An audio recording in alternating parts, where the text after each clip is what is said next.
Hi everyone. So I've been using Nothing 3A for about a week now. Last year I used Nothing Phone 2A for almost 6 months, but that was my secondary phone. This year I made the Nothing 3A my primary phone. So let's talk about it. I'll start with the design.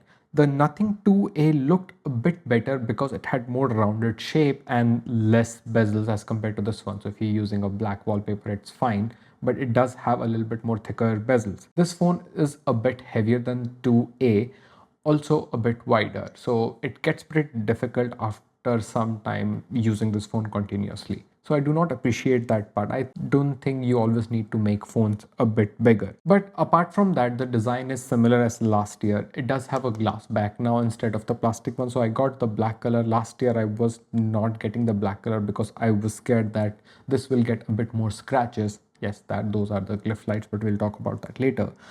Still has the plastic frame, but overall I really like the look of this phone.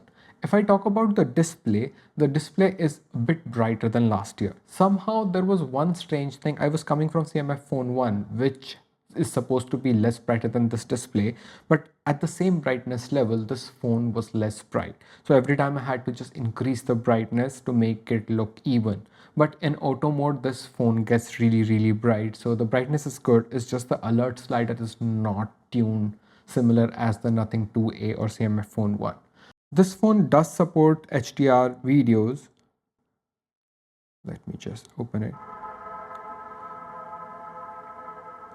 So as you can see the HDR videos, but there is no support of HDR in Netflix app. The performance is also good for the price. It is not significantly better than the Nothing 2A, and there will be a lot of smartphone which will be faster than this phone. But because of this clean software experience, you can enjoy this phone really well. I did not face any sort of stutters. Sometimes I was using apps like Uber and Blue Smart.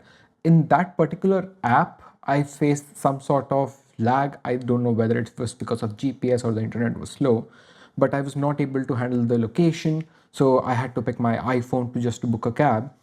But apart from that, I did not face any sort of problem with this phone. I've been using this as my primary phone and the performance has been really good. If I just talk about the camera, this has that new telephoto lens, but they have reduced the ultra wide from 50 megapixel to 8 megapixels. So if you take a lot of ultra wide photos, you might not be pleased with that. I, on the other hand, do not use ultra wide at all.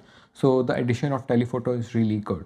The only missing thing here is there is no OIS in the telephoto lens, which is okay if you're taking photo of a still subject, but when the subject is moving, this might not be the best experience. And for that particular feature alone, I might get the 3A Pro. But look at some photos in this case.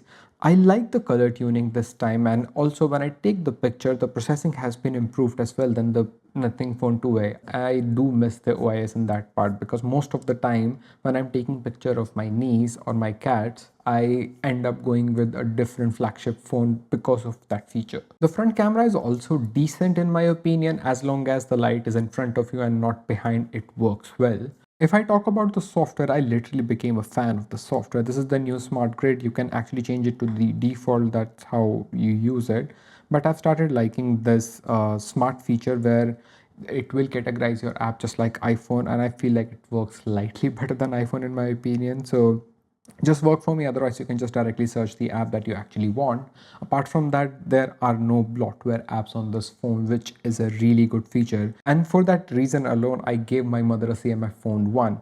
The thing is, she was clicking on a lot of ads and installing a lot of apps, so every time I used to go home I had to install those apps. Every time I asked her like where did this app came from, and she had no answer. So I wanted to give her a phone that had a cleaner software experience, and you will get a lot of software updates. So you will get 3 years of software update with this phone, which is fine for the budget mid-range phone, and you will get 6 years of security patches, which I think is a really good for this price range. There is this key which is called the essential key. The thing is, I press it a lot. I don't want to use it, but every time I'm trying to click the power button, I end up clicking this essential key. I haven't used this app, so if I open it, I see this notification that I have to join. I don't want to, but every time I open it, I'll see it.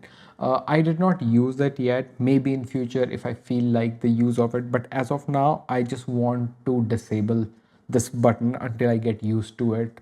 I am still clicking this button a lot. So if I just talk about the battery backup, let me just show you the stats. I can easily get 2 days out of this phone. It is as good as nothing 2A or CMF phone 1. There is no improvement in the battery. It's still 5000 milliampere, but you do get the faster wired charging. It will charge just under 1 hour if you use that 50-watt charger. It does support PD PPS, and I'm using a Samsung 65-watt charger, which works really well with this phone. But yeah, there is no charger in the box, so that is an additional cost. I think it is a great value phone as long as you don't care about that ultra wide as much, because the telephoto is good as long as the subject is not moving. If you want a better camera system, I think it is better to invest in 3A Pro, because the periscope lens on that phone is really good with OIS.